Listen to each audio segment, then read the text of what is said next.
کیا آپ جانتے ہو اگر کوئی انسان صرف اللہ کی خوشی کے لیے اپنی پسندیدہ چیز کھانا یا پینے سے خود کو روک لے تو اللہ اسے جنت میں کیا دے گا؟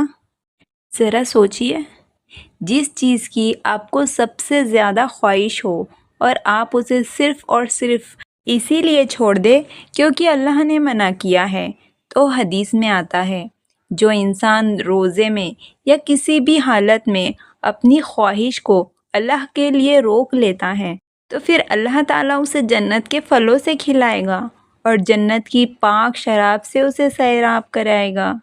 روزہ صرف بھوکا رہنا نہیں ہے، روزہ صبر کا نام ہے، روزہ اپنے نفس پر قابو پانے کا نام ہے۔ جب پیاس لگتی ہے، جب پسندیدہ کھانا سامنے ہوتا ہے لیکن ہم کہتے ہیں نہیں یہ میرے رب کے لیے ہے، تب آسمانوں میں فرشتے بھی خوش ہوتے ہیں اور اللہ تعالیٰ فرماتا ہے میرے بندے نے میرے خاطر اپنی خواہش چھوڑی، میں اسے جنت کی ایسی نعمتیں دوں گا جو اس نے کبھی سوچی بھی نہیں ہوگی۔ سوچئے، دنیا کا پھل کچھ ہی منٹوں کی مٹھاس دیتا ہے لیکن جنت کا پھل ہمیشہ کے لیے ہے۔ دنیا کا پانی پیاس بجھاتا ہے لیکن جنت کا شراب ایسی تازگی دیتا ہے جو کبھی ختم نہیں ہوگی۔ تو جب اگلی بار روزے میں پیاس لگے، جب دل کچھ کھانے کو چاہے تو یہ یاد رکھ لینا اللہ تمہارے لیے جنت میں بہتر چیز تیار کر رہا ہے۔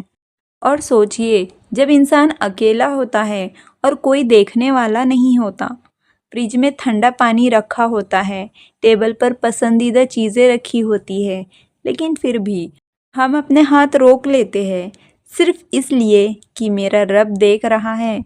یہی اصلی ایمان ہے، یہی اصلی محبت ہے۔ روزہ ہمیں سکھاتا ہے کہ ہم اپنی خواہشوں کے غلام نہیں ہیں، ہم اللہ کے بندے ہیں۔ دنیا کی ہر چیز کچھ وقت کے لیے ہے لیکن جنت کی نعمتیں ہمیشہ کے لیے ہے۔ جنت کے پھل ایسے ہوں گے جن کا سواد کبھی پھیکا نہیں پڑے گا، جنت کا شراب ایسا ہوگا جو دل کو سکون دے گا، روح کو تازگی دے گا، اور سب سے بڑی بات یہ انعام صرف ان لوگوں کے لیے ہوگا جنہوں نے دنیا میں صبر کیا۔ جب روزہ رکھتے ہوئے سر درد ہو، جب گرمی میں گلا سوکھ جائے، جب بھوک سے کمزوری محسوس ہو تو یہ سوچو اللہ دیکھ رہا ہے اور ہر لمحے کا حساب جنتوں کی نعمت سے دیا جائے گا۔ شاید دنیا والے تمہاری قدر نہ کرے، شاید کوئی تمہاری عبادت نہ دیکھے، لیکن اللہ دیکھ رہا ہے اور وہی سب سے بڑا انعام دینے والا ہے۔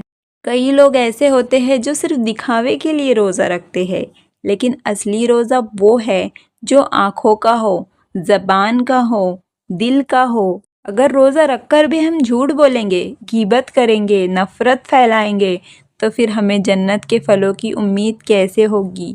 روزہ صرف پیٹ کا نہیں ہوتا، روزہ پورے جسم کا ہوتا ہے، روح کا ہوتا ہے۔ تو آج ایک فیصلہ کر لو، جب بھی کوئی حرام چیز سامنے آئے، جب بھی کوئی غلط راستہ دکھے تو بس اتنا کہنا یہ میں اپنے رب کے لیے چھوڑ رہا ہوں۔ یقین مانیے جو چیز آپ اللہ کے لیے چھوڑتے ہیں اللہ اس سے بہتر چیز آپ کو دیتا ہے۔